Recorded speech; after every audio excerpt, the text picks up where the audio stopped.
es volver a abrir la Biblia, la palabra del Señor, meditar en ella y dejar que ella nos guíe al rumbo, al puerto seguro que es nuestro Señor Jesucristo, y a través de Él glorificar al Padre. Oremos. Espíritu Santo, en esta mañana abrimos la palabra que tú has inspirado. Pedimos tu asistencia para que tú puedas hablar conforme a nuestra necesidad y la voluntad del Padre sea nuestras vidas. Sabemos que esta palabra aplicada en Cristo y en tu poder es viva y eficaz, y sabemos que no volverá vacía, para la gloria del Padre. En el nombre de Jesús oramos y agradecemos. Amén. Amén. Seguimos con la carta de Tito. Estamos en el capítulo 2. El domingo pasado se había predicado el versículo 1 al 10 y hoy me toca a mí Tito, capítulo 2, versículo 11 al 15. Y vaya ambiente que el Señor preparó para el texto que se viene, hermanos. Dice así, lo leo, Tito, capítulo 2, versículo 11 al 15. Porque la gracia de Dios se ha manifestado para salvación a todos los hombres, enseñándonos que renunciando a la impiedad y a los deseos mundanos, vivamos en este siglo sobria, justa y piadosamente, aguardando la esperanza bienaventurada y la manifestación gloriosa de nuestro gran Dios y Salvador Jesucristo, quien se dio a sí mismo por nosotros para redimirnos de toda iniquidad y purificar para sí un pueblo propio, celoso de buenas obras. Esto habla y exhorta y reprende con toda autoridad. Nadie te menosprecie. Amén. Es interesante que Pablo empieza en el capítulo 2, versículo 1, que lo había hablado el hermano el domingo pasado, diciéndole a Tito ¿qué debía hacer? Que enseñe la sana doctrina. Amén.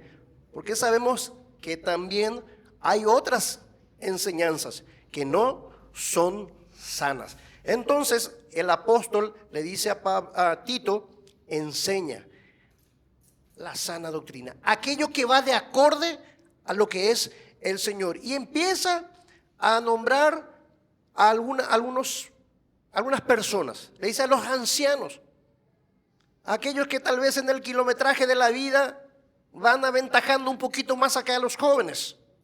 Y les dicen que deben ser sobrios, prudentes, serios, fieles. Y a las ancianas que sean maestras del bien, para que enseñe a las más jovencitas, dando una serie de virtudes y cualidades que deben cultivar. También exhorta al mismo Tito, ¿verdad?, para que se presente como ejemplo. Y termina hablando a los siervos o esclavos, que en este contexto, hoy serían más bien los empleados o trabajadores, que no sean tan respondones, que sepan lidiar con los amos, que en aquel tiempo también era más un contexto hogareño. Entonces, mirando un poquito esto, dice el objetivo, la finalidad de todo eso es, termina el versículo 10, dice, para que la doctrina de Dios sea adornada. Y ahora, al empezar este versículo o siguiéndolo, es interesante ver lo que va a pasar Porque hermanos, cuando nosotros le exigimos a alguien, algo a alguien, debe tener la capacidad y los recursos para hacer. Porque si no es medio complicado para que lo pueda obedecer o cumplir. Y es interesante que Pablo dice, porque la gracia de Dios se ha manifestado para salvación a todos los hombres. Y he mirado un poquito así el pasaje y dije, wow, aquí veo la gracia o el aspecto de la salvación en los tres aspectos: la justificación, la santificación y la glorificación. ¿Por qué? Porque cuando habla de la justificación, habla de la salvación. Y en el versículo 11 dice que la gracia de Dios se ha manifestado para salvación. Pablo le dice a Tito, tú puedes enseñar tranquilamente esto. Puedes decir a los hermanos, a los ancianos, a las ancianas, a los jóvenes, hoy diríamos a los patrones, a los amos, que puedan vivir de una manera santa y piadosa. No porque nosotros tenemos una fuerza de voluntad, sino porque el Señor proveyó lo que nosotros, lo que tú y yo necesitamos para vivir esa vida que le agrada al Señor. ¿Y qué es? Dice, la gracia se manifestó. ¿Y quién es esa gracia? Y vamos a ir mirando un poquito entre el versículo 11 y la conexión con el versículo 14. ¿Quién es y cómo hizo esa salvación? Entonces, nosotros podemos y debemos. Esa es una frase, hermanos y amigos, que quiero que se nos quede grabado acá y acá. El cristiano que ha sido redimido, salvado, aquella persona que se arrepintió y confesó su pecado, que necesita de un Salvador, que es Cristo Jesús, y está sentado aquí en este lugar, nosotros podemos y debemos vivir una vida acorde a la sana doctrina y adornarlo. Amén. Dice que no se trata de género, porque incluye a hombres, mujeres, no se trata de edad o de etapas, porque entra jóvenes, ancianos, no se trata de estratos o condición social, porque están amos y esclavos. Esto va para todos, es a todo hombre. Y dice Hechos 10, 34, 35, entonces Pedro, abriendo la boca, dijo, en verdad comprendo que Dios no hace acepción de personas, sino que en toda nación se agrada del que le teme y hace justicia. Toda persona que ha entregado su vida a Cristo, vuelvo a repetir, puede y debe vivir adornando la sana doctrina de Dios. Todo lo que profesamos la fe en Jesús, vamos a coincidir. Creo que el hermano Tomás el jueves en la asamblea estuvo diciendo de que no, todos los que estamos aquí, seamos cristianos o no, vivimos en el mismo mundo. ¿Qué? En un mundo caído, en un lugar donde hay mucha corrupción, mucha mentira. Y nosotros los cristianos no estamos exentos de eso, pero eso no nos da el permiso a hacer lo que los que no son cristianos hacen, porque sí nosotros tenemos la gracia, el poder y la persona del Señor Jesucristo. Entonces, la pregunta es, ¿un creyente puede vivir de manera fiel en un mundo lleno de mentira y hostilidad? Y puede vivir en un lugar donde la mentira, la trampa, el robo, la injusticia, la borrachera, la corrupción y la infidelidad es común. ¿Es posible vivir así de acuerdo a la sana doctrina? ¿Es posible para el creyente poner bajo control todos sus malos deseos, su mal carácter? La respuesta que vamos a encontrar en la palabra de Jesús a través de Pablo es sí. Sí. Es como aquel dicho que hoy es muy popular: sí se puede. Sí se puede. Es posible ser luz en medio de las tinieblas, pero como dijimos al comienzo, no radica en nuestra cuestión de voluntad personal, ni en nuestro conocimiento, ni en nuestra experiencia. Porque cuando hablamos de ancianos, a veces nosotros creemos que porque también uno ya pasó mucho tiempo, tiene más. Sí, tiene experiencia, pero tiene que ser la experiencia de Cristo para que pueda valer eso. Lo que la Biblia nos muestra es que el fundamento debe ser cristocéntrico y bíblico. Y la razón por la cual podemos y debemos vivir a la altura de la sana doctrina y de vivir esa sana manera sobria, justa y piadosa es que la gracia de Dios un día se manifestó. Y una vez que se manifestó y nosotros lo agarramos, lo hacemos nuestro, ahí podemos empezar a vivir. Porque empieza allí. Dice Pablo, pide a los ancianos, a los jóvenes, a los amos, a los esclavos, que vivan adornando la sana doctrina. Y el versículo 11 encierra cómo van a poder, de dónde van a encontrar el recurso para poder vivir. Porque eso es lo lindo en el cuerpo de Cristo, que Dios no nos deja desprovisto del recurso cuando nos pide algo. Él nos da el fundamento. Dice, porque la gracia de Dios se ha manifestado.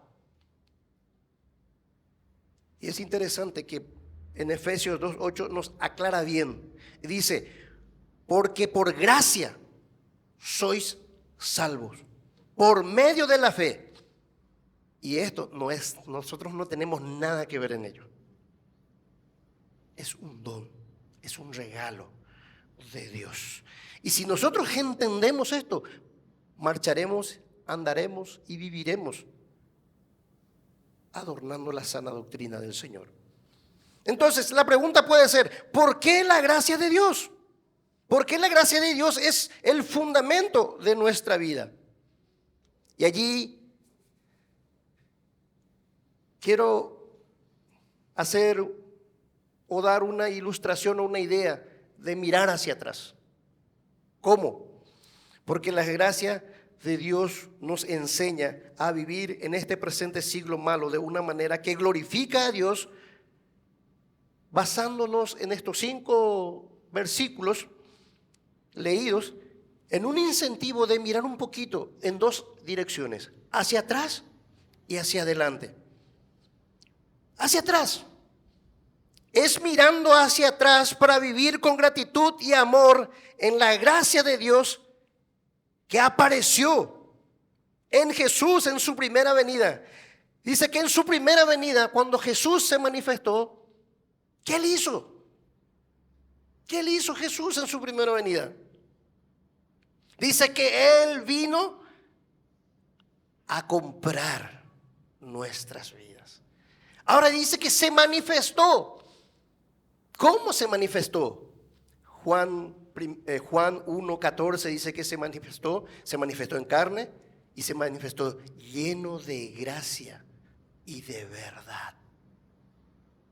Esa es la gracia que se manifestó. ¿Qué hizo la gracia? Se manifestó. La palabra manifestó o manifestar significa se ha hecho visible. La gracia, Jesús no es algo abstracto, es algo personal, es algo visible, es algo que se puede y se debe disfrutar. No es algo que no se ve, no se siente. Dice, se manifestó, apareció, irrumpió en las tinieblas, en la oscuridad de este mundo, lleno de pecado, lleno de todo aquello que desagrada a Dios. Dice que Él penetró, irrumpió, llegó, entró. Gloria a Dios, porque las tinieblas no prevalecieron ni van a prevalecer contra nuestro Señor Jesucristo. Dice Pablo que se manifestó trayendo salvación. A veces uno le dice a una persona que no conoce a Cristo, le dice, si vos necesitas ser salvo. ¿Pues salvo de qué? Si a mí nadie me está persiguiendo para matarme. Y sí, pero la Biblia dice que nosotros estamos muertos luego ya, en delitos y pecados. Entonces, ¿de qué nos va a salvar? ¿O cómo definir esa salvación que la gracia de Dios ha traído a la humanidad? Dice, como dijimos hace rato, encarnándose, lleno de gracia y lleno de verdad. Y aquí nosotros conectamos para entender de qué y cómo, o el cómo trae esa salvación, con el versículo 14. Quien se dio a sí mismo por nosotros para redimirnos de toda iniquidad y purificar para sí un pueblo propio, celoso de buenas obras. La gracia se manifestó trayendo salvación, y esa salvación que la gracia de Dios trajo, hoy lo podemos mirar en este versículo 14 en 3 etapas. La primera etapa, la gran dádiva, el gran regalo, quien se dio a sí mismo. Dice el texto que Jesús, nuestro Señor y Salvador, se dio a sí mismo. Yo a veces pienso, ¿no nos sacude un poco eso? Saber que Jesús mismo se dio por mí, se dio por ti. Esa es la verdad. Nosotros aquí tenemos al gran Dios y Salvador del universo dándose en nuestro lugar y a nuestro favor en la cruz, como se estaba mencionando y como también estamos participando, recordando esa obra perfecta que Jesús hizo hace más de 2000 años atrás. Él estuvo en la tierra dándose a sí mismo. Jesús es concreto, es real, porque se dio a sí mismo en una cruz. Y no solo 2000 años atrás, sigue vigente para todo aquel que en él cree. La segunda etapa dice la gran liberación. ¿Para qué se dio a sí mismo Jesús? Dice, para redimirnos de toda iniquidad. Él se entregó por una causa. La primera causa, el amor, que nos ama. Y después, para salvarnos, para redimirnos. ¿De qué nos quiere redimir? Dice, de toda iniquidad. Redimirnos de toda iniquidad y aún de los deseos de este mundo. Dice, Jesús fue humillado, sufrió y murió para librarnos a precio de sangre, porque sin derramamiento de sangre no hay remisión de pecado. Redimirnos, liberarnos. Y dice, y nos libró del más grande opresor de la historia. ¿Cuál? El pecado. Tú y mi pecado. Es interesante cuando el ángel se aparece a María y le dice en Mateo 1:21, le dice, y darás a luz un hijo y llamará su nombre Jesús. ¿Y qué dice? Porque él salvará a su pueblo de sus pecados. Él no solo salvará de la injusticia social, sino de todo pecado. Jesús vino a redimirnos, el Cordero de Dios que quita el pecado del mundo, dice la palabra. Juan lo dice, Juan lo expresó, Juan lo vio y lo dijo así. La gracia de Dios toma nuestro corazón y lo dirige hacia atrás, hacia la cruz, a aquel momento de la historia, cuando la gracia encarnada iluminó, penetró, entró. Y también nosotros salimos a su luz, a esa luz admirable, porque hemos sido redimidos. La tercera etapa, la gran adquisición. Y purificar para sí un pueblo propio, celoso de buenas obras. Jesús se dio a sí mismo no solo para redimirnos de toda iniquidad o pecado, sino también para purificar para sí un pueblo celoso, un pueblo santo, un pueblo limpio. No un pueblo cualquiera. Nosotros sabemos que acá en Paraguay hay una secta que se llama Pueblo de Dios. Pero en la Biblia está ¿quién es el pueblo de Dios? Todos aquellos que han sido adquiridos por sangre a través de la obra perfecta redentora de Cristo Jesús. Ese es el pueblo, esa es la familia, ese es el cuerpo de Dios, esa es la iglesia del Señor. Entonces dice que Él nos redimió, ¿para qué? Para que nosotros podamos ser su pueblo. Y es interesante, hermanos, porque dice que cuando habla en el término de redimir, se está hablando de el pago que uno hace en este contexto por el rescate de una persona. Y se usa mucho, o se usaba mucho en el mercado de esclavos en aquel tiempo, donde una persona que quería liberarle a alguien tenía que pagar un precio y ser libre de la esclavitud, o al menos ir a trabajar en su casa. Y Cristo Jesús hizo eso, lo hizo por ti, lo hizo por mí. Por eso nosotros tenemos que ser gratos, obedientes, fervientes y apasionados por nuestro Señor, porque Él lo hizo de gran manera y con grande amor. Nos compró. Ayer escuché un breve mensaje en una boda que estuvimos y me llamó la atención lo que dijo el pastor. En la tentación de Jesús, Satanás le dijo: acá está todo. Si postrado me adorares, yo te lo daré. ¿Qué dijo Jesús? No te voy a adorar a vos. Yo le voy a adorar al Padre. ¿Sabes por qué? Porque yo le amo a Irán, yo le amo a Bruno, a Lorenzo. Ellos valen más que toda esta riqueza. Todos los que están aquí sentados, en aquel momento cuando Satanás le dijo: acá está, postrate y adorame. Y Jesús nos vio, dice esa canción, y nos consideró. No, estos valen más que el reino que tú me ofreces. Él ahora quiere que ese pueblo que Él compró, que redimió, que salvó, viva para Él. Porque Él dejó todo por nosotros. Por eso perfectamente sentí ese espíritu que el hermano Mariano tenía.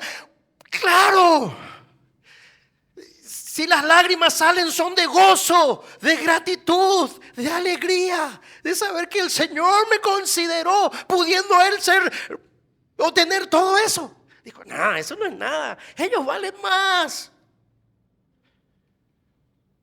Pero Él quiere que vivamos para Él. Dice en 2 Corintios 5, 14 y 15: porque el amor de Cristo nos constriñe, pensando esto, que si uno murió por todos, luego todos murieron, y por todos murió, para que los que viven ya no vivan para sí, sino para aquel que murió y resucitó por ellos. ¿Qué tenemos que hacer, hermanos? Vivir para el Señor. ¿Se puede vivir? Claro, porque ya la gracia vino y hizo su parte. Tú y yo ya hicimos nuestra parte, entregamos nuestra vida a Él. Ahora debemos vivir para Él. La gran pregunta en esta mañana: a aquellos que todavía no entregaron su vida a Jesús. Como estaba diciendo el hermano hace rato, ¿por qué esperar más? Hoy es el día aceptable. Hoy es el día de salvación. Él ya se manifestó, Él ya pagó, Él ya te redimió. Él quiere que seas parte de ese pueblo que vive y adora y alaba a Jesús para la gloria de su Padre en el poder del Espíritu Santo. ¿Te quieres perder de todo eso? No, mi amigo, no, mi amiga. El Señor quiere salvarte. Amén. Este es un punto muy particular. ¿Para quién es la salvación? Dice, todos los hombres. Y me voy a remitir quiénes son los beneficiarios de esta salvación. Me remito al contexto que ya conocemos, ya venimos leyendo desde el versículo 1, y el énfasis, según mi opinión, no está aquí tanto en individuos, sino en tipos de personas, sean hombres, mujeres, jóvenes, ancianos, ricos, pobres, patronos, empleados. Todos los que creen y aceptan a Jesús, arrepintiéndose de su pecado y creyendo en la obra perfecta, santa de Jesús, serán beneficiados con la salvación. Eso es lo que yo veo. Así es que encontré una canción que yo sé que muchos conocemos. Es un himno. Y este hermano, dice que somos de él nos compró, y en una de sus himnos, prácticamente, no voy a decir inmortal, pero escribió este aspecto en su himno y dice así: sublime gracia del Señor, que a un infeliz salvó. Yo fui ciego, pero yo hoy veo. Estaba perdido, pero he sido hallado. Así es, estábamos perdidos. Gloria a Dios por los que encontramos a Jesús, o por los que el Señor nos encontró a nosotros, porque Él nos amó primero.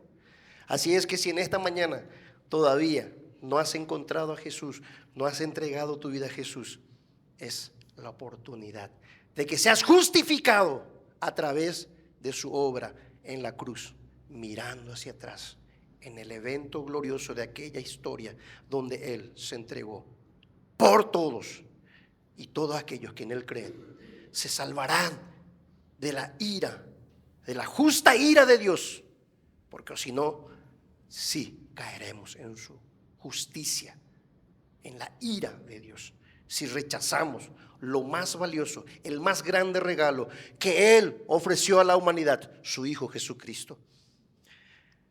Después veo la gracia que enseña. Y la gracia que enseña para mí es la santificación. ¿Por qué? Dice el versículo 12, enseñándonos que renunciando a la impiedad y a los deseos mundanos vivamos en este siglo sobria, justa y piadosamente.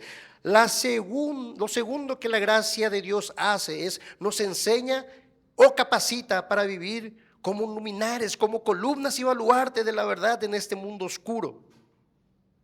Hermanos amados, nosotros podemos, quiero que te lleves esto, nosotros podemos y debemos vivir adornando la sana doctrina, seamos ancianos, joven, patrón, empleado, rico, pobre. ¿Por qué? ¿Por qué podemos vivir? Porque la gracia se manifestó y Él nos dio. Y no solo eso que Él se dio, sino que nos capacita, nos enseña. O sea, nos santifica.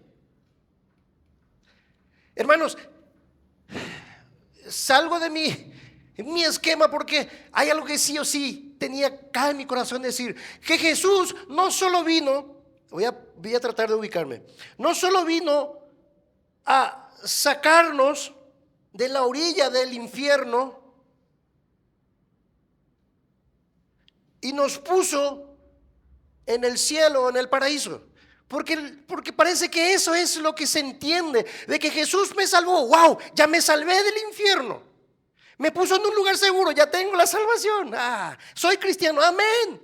Pero no solo quiere eso, Él quiere más. Porque a veces se cree que eso es la vida cristiana. Pero es muy pobre y no es la que el Señor desea. Por eso Él dice que nos enseña, nos capacita. ¿Para qué? Para santificarnos. Dice enseñándonos, y esa palabra en el original griego viene de la palabra pedagogo o pedagogía. Nosotros cuando escuchamos la palabra enseñar o enseñanza podemos pensar en un maestro o profesor o profesora que está en el frente y acá y te pone todo, y unos alumnos allí preparándonos o entregando el contenido para que algún día se presenten a un examen. Esa es tal vez la idea que se nos presenta cuando escuchamos la palabra enseñar o enseñanza. Pero lo que Pablo está queriendo o poniendo o diciéndonos acá es que la gracia también es lo mismo. Es un pedagogo que nos guía, que nos enseña, que nos entrena, que nos capacita. ¿Pero para qué? ¿Para qué? Dice, para que renunciemos a la impiedad. Dice que en aquel tiempo los dueños de casa se compraban un esclavo que diríamos iba a ser el pedagogo, el maestro, y le entregaba a su hijo. ¿Y su hijo qué hacía? ¿Qué hacía el pedagogo? O la persona se encargaba de criar al hijo, de cuidar al hijo. Pero no solo ese de cuidar, darle comida, darle agua, bañarle. No solo eso. Le enseñaba a leer, a escribir, las letras, las ciencias, las matemáticas, le enseñaba todo. Y cómo andar en la vida. Y esa es la idea que Pablo tiene para con nosotros que hemos sido salvos. Que la gracia nos conduzca en esta vida, ya teniendo al Señor Jesús, y cómo vivir la vida santa que le agrada al Señor, para que cuando la gente nos vea, este es algo diferente. Acá hay algo diferente, y claro que sí. Y es el Espíritu Santo obrando a través de nosotros. Si nosotros le tenemos la gracia, porque si no tenemos la gracia no tenemos nada. Dice que el Espíritu Santo mora en nosotros. Dice que Él los guiará a toda verdad. Así es que, hermanos, ¿cómo podemos desechar tan grande bendición que el Señor hoy nos presenta? Uno, de no vivir para Cristo, o sea, no entregar nuestra vida a Cristo. Y si ya hemos vivido, ¿cómo vivir tan escasamente, tan pobremente, tan secamente para Cristo? Si la obra fue tan grandiosa, ¿cómo nosotros vamos a vivir tan escasamente? Sabiendo que tenemos el Espíritu Santo que lo resucitó de los muertos. Dice que el Espíritu, la gracia. Hermanos, en este contexto de enseñar es muy interesante ver de que hay un aspecto que dice los deseos mundanos, iniquidad. ¿Qué es iniquidad? Y encontré algo muy interesante, leyendo encontré algo muy interesante que dice, ¿qué es iniquidad? Iniquidad es básicamente, y eso es lo que preocupa a veces, cuando no le consideramos a Dios, no le tenemos en cuenta a Dios. Yo sé todo, no me digan, no me hablen, yo sé, es no tenerlo en cuenta. Y el Salmo 10 muestra muy finamente, o mejor dicho, lo muestra claramente cómo es el corazón de un impío. El impío dice en su corazón, no hay Dios, no hay Dios. Pero después avanza un poquito, pueden leerlo en sus casas, después avanza un poquito y dicen, puede ser que Dios exista. Puede ser. Y si existe, no me ve. Y si no me ve, y si me ve, vamos a suponer que existe, me ve, pero con tanta gente en el mundo, pico que él se va a preocupar de mí, se va a ocupar de que si yo robo, si yo miento, si soy infiel, ¿cuántos? No, ni siquiera me va a considerar, ni siquiera me va a considerar. Pero lo primero que hace la gracia es hacernos conscientes de que Dios existe. Lo primero, que sí existe, que sí ve y que sí considera todo lo que estamos haciendo y dice que traerá recompensa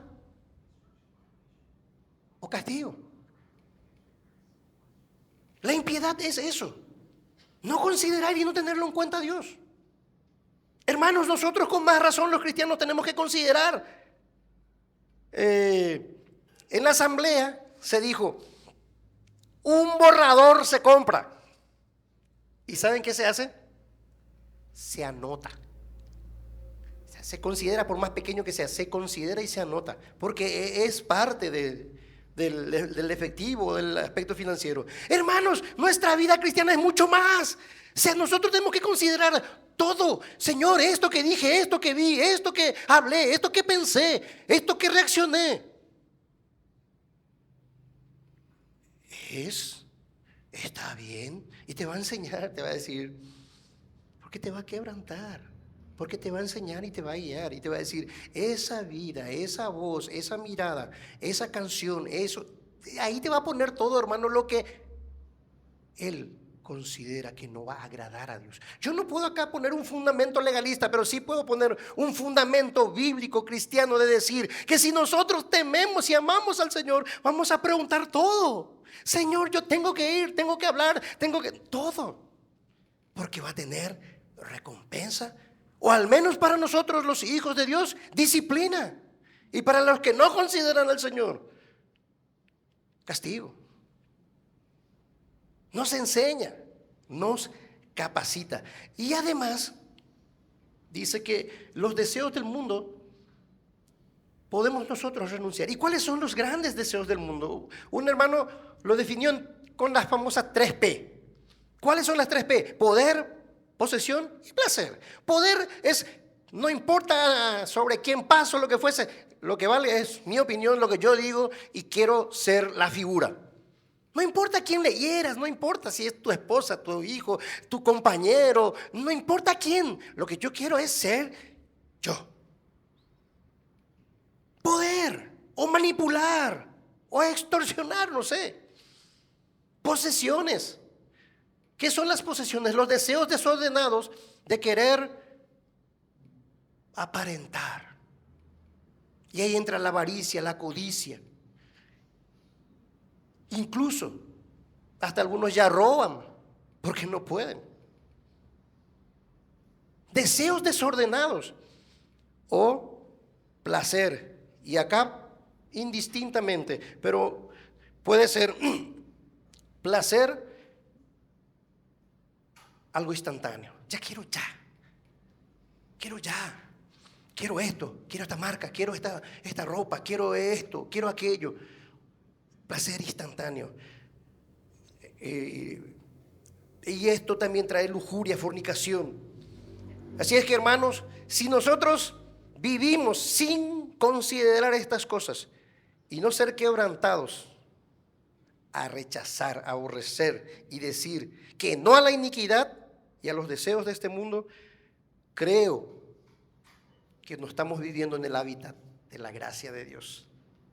Y si no hay un quebrantamiento de confesión y seguir participando, creo, y ojalá me equivoque, todavía no has conocido al Señor.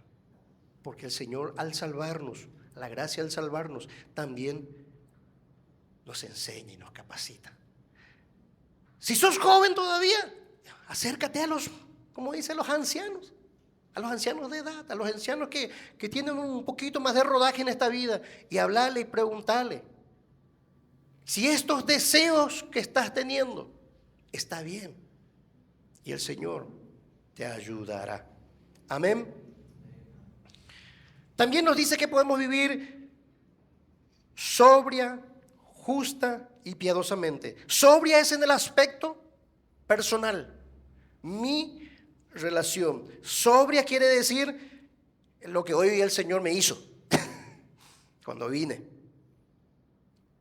Sobriedad es dominio propio. Y hoy salí bien. Pero después el vehículo me empezó algunos se ponían delante, estaban con su celular, el vehículo no funcionaba y el tiempo no espera. Y ay Señor, yo hoy predico, aleluya. Y seguí acelerando. Y ya ves que ella no llega a la hora. Y después mi hijo me dice, papá, tírame nomás ya entrar porque ella se dio cuenta que no va a llegar. Entonces, y yo también ya me he dado cuenta. Y entonces, dominio propio. Y a veces, como decía un hermano, a veces en vez de tener dominio propio, sale el demonio propio. Lastimosamente. Pero cuando sale eso, hermanos, también anoche el pastor que dijo, no se ponga el sol sobre vuestro enojo. Airaos, pero no pequéis. Si hemos fallado, por eso nos equipa para que podamos ser dominados por la gracia. ¿Y qué es? Confesar y pedir perdón. No dejarnos ganar por toda la iniquidad o por todo aquello que son los deseos. Y de esta manera, si Cristo, su palabra, abunda y mora en nosotros, ¿qué dice? He puesto en vosotros espíritu de poder y dominio propio. Amén. También dice justamente que ya es en el aspecto social. ¿Cómo yo me comporto con la gente, con ese Cristo que vive en mí? ¿Qué ve la gente de mí? ¡Pah! Se escucha un ruido de puerta. No te vayas a preocupar. Esta es la casa del creyente ahí que se están acertando. No, ese es el papá, ese es el señor que se va en la iglesia. Está retando a su hijo. Dice que el Señor nos da la capacidad para que también Cristo sea manifestado. O en el trabajo, ay, mi Dios santo, en el trabajo. Acá tengo una compañera de trabajo que hoy en estos últimos tiempos en el trabajo, ahí sale Cristo y a veces sale otra cosa. Pero ¿qué ven mis compañeros?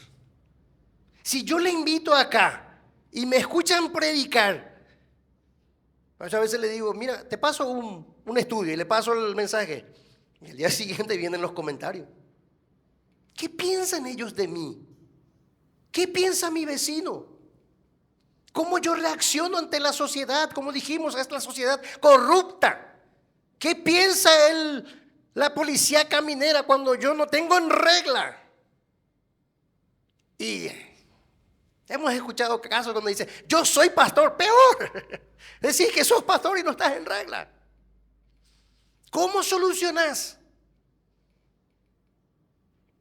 Cuenta, y esto es muy verídico, había un señor, una familia cristiana que vivía en un barrio y tenía su basurero y casi pegado estaba el otro basurero del vecino.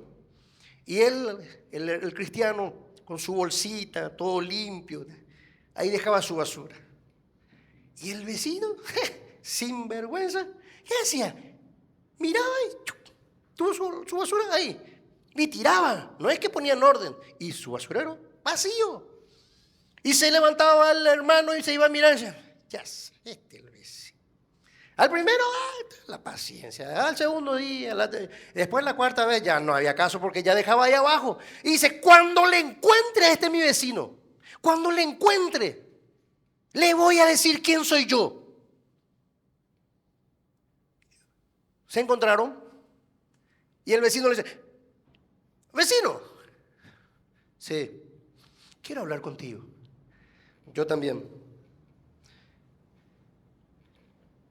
Yo le dije a mi esposa, le voy a joder a este tipo, le voy a echar a este creyente. Y yo siempre te puse mi basura ahí, porque quería verte de otra manera, enojado, gritando, pero no reaccionaste. Sí, porque el Señor hace la obra, por eso se salvó. Realmente me llamó la atención cómo reaccionaste. Qué bueno es que la gente diga eso y podemos vivir así, porque Cristo, la gracia, maneja nuestras vidas piadosamente. Dice Colosenses 3:23, 24: todo lo que hagáis, hacedlo de corazón, como para el Señor y no para los hombres, sabiendo que del Señor recibiréis la recompensa de la herencia, porque a Cristo el Señor servimos. Hermanos, piadosamente es todo para el Señor. Dice Pablo, yo si hago para los hombres, entonces no sirve. Todo lo que hago es para el Señor. Y John Newton decía en su canción Sublime Gracia, su gracia me enseña a no temer, me enseña que mis dudas ahuyentó, cuán precioso fue a mi ser cuando Él me transformó, y en los peligros y aflicciones que yo he tenido aquí, su gracia siempre me liberó y me guardará feliz. Si nosotros somos manejados y vivimos en la piedad solamente, no digo que, porque estamos todavía en este mundo, nuestra carne todavía, pero podemos decir como Pablo, para mí el vivir es Cristo. O puedo decir, todo lo puedo en Cristo que me fortalece. Amén, hermanos. Amén, amén. Y la tercera etapa que el Señor va a complementar, que es la glorificación. Dice el versículo 13, aguardando la esperanza bienaventurada y la manifestación gloriosa de nuestro gran y Dios Salvador Jesucristo. ¿Qué dice? Que hay una esperanza, hermanos. ¿Cuál es la esperanza? Y acá hay una segunda manifestación. La primera manifestación, cuando Cristo vino, hizo su obra, la salvación, la justificación. Y esperando esa segunda venida, estamos siendo santificados, siendo enseñados, siendo entrenados. Pero dice, ahora no vamos a mirar más hacia atrás, ahora vamos a mirar hacia adelante. ¿Por qué? Porque hay una esperanza. Cristo va a regresar. Cristo va a regresar. ¿Y cuál es la esperanza? Una esperanza bienaventurada. ¿Por qué? Porque cuando Él aparezca, dice que toda enfermedad, toda maldición va a desaparecer. Va a ser una esperanza visible, porque dice que todo ojo lo verá. Y dice también que es una esperanza gloriosa, porque ya no va a venir como la primera vez. Va a venir en majestad, en poder. ¡Wow! ¿Te quieres perder de eso? Si no entregaste tu vida a Cristo, entrégalo y empieza a disfrutar de Él. Y si ya lo entregaste y estamos ahí como que remando a un lado y nos damos la vuelta, haz lo siguiente: quédate quieto, deja que te enseñe, deja que te guíe, deja que te santifique. Y de esta manera vamos a vivir esa vida, ya no mirando tanto acá que subió la carne, que subió esto, que subió aquello, sino que vamos a decir, no subió, bajó el Espíritu, bajó el Señor para llevarnos. Eso vamos a ver, porque esa es nuestra esperanza. A veces mi esperanza, sube el gas y ojalá mi esperanza sea que me alcen el sueldo. Pero no es eso. Un hermano que muchos le conocen, que se llama Edgar Américo Cardoso, una vez estuve con él en un concierto que él le estaba haciendo, y le llamó su esposa y le dice: amor, subió el gas, ¿qué hacemos? Gloria a Dios, el Señor se va a encargar de eso. Él va a saber qué hacer, porque Él es mucho más que eso. Y a veces el enemigo nos quiere entretener con eso, pero hermanos, nuestra esperanza no está en el sueldo, nuestra salud, nuestra esperanza está en obedecer y vivir y agradar a nuestro Dios. Esa es nuestra esperanza, de que Él, cuando venga, nos encuentre como aquel obrero de aquella parábola, obrero fiel que da alimento. y no golpeando. Nosotros tenemos que poner nuestra mirada allá, donde dice, donde el ladrón no está ni el hollín, porque allá está, ¿quién? Nuestro tesoro. Aleluya, allá Jesús es nuestro tesoro. Y allí tenemos que poner nuestra mirada, porque es el autor y consumador de la fe. Eso es la esperanza. Y Él volverá, hermanos. Y termina Pablo diciendo, Timoteo, esto habla, exhorta y reprende con toda autoridad. Nadie te menosprecie. ¿Qué tiene que predicar? De que Cristo es el único camino, la verdad y la vida, y no hay otro nombre dado a los hombres en que podamos ser salvos y llegar al Padre. Eso hay que enseñar, eso hay que exhortar, eso hay que reprender, eso hay que predicar. Porque ese es el nombre, esa es la autoridad que nos dio el Padre a nosotros. Que en su nombre nosotros podemos, incluso dice, echar fuera demonios. No porque yo soy fulano de tal, sino porque es Cristo en mí. Exhorta, reprende. A veces tenemos que algunos, pero dice, no te olvides, Tito. No te olvides, Tito. Es mi iglesia, no es tu iglesia, es mi iglesia. No te olvides, Tito. Hazlo con gracia. Hazlo con amor. Y cuando dice, nadie te menosprecie, no está diciendo que le van a menospreciar a Tito porque es joven.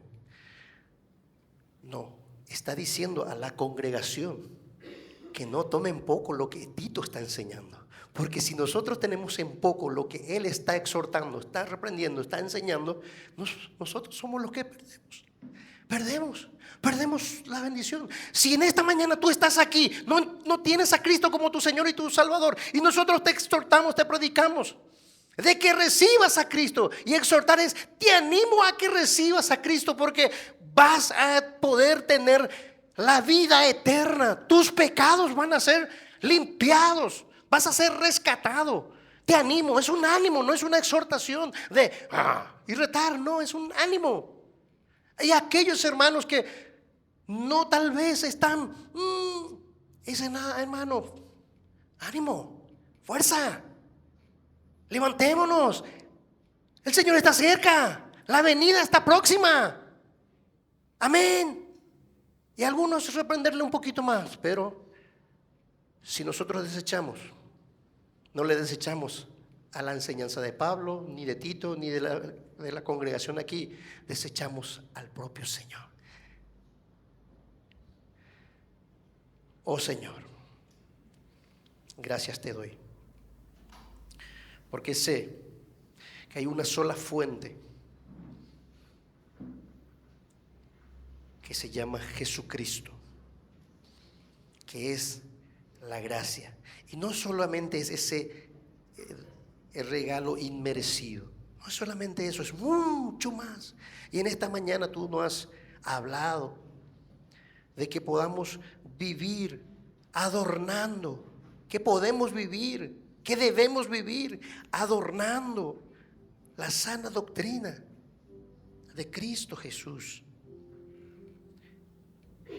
mirando hacia atrás en esa obra preciosa en la cual nosotros nos refugiamos y abrazamos no la cruz, sino al que estuvo en la cruz, a Jesús, y entregamos nuestras vidas y dijimos gracias porque te has encarnado, has venido por mí, te entregamos nuestras vidas, y a partir de ahí dejamos que nos enseñe, nos guíes para vivir en este mundo oscuro, lleno de tinieblas, lleno de pecado, en una manera sobria, justa y piadosa, para honrar y glorificar al Padre, para que cuando la gente vean las buenas obras que tú haces a través de nosotros. Y mirando hacia el frente, viendo que el mundo se cae a pedazos, saber que nuestra esperanza está en ti y que pronto regresarás.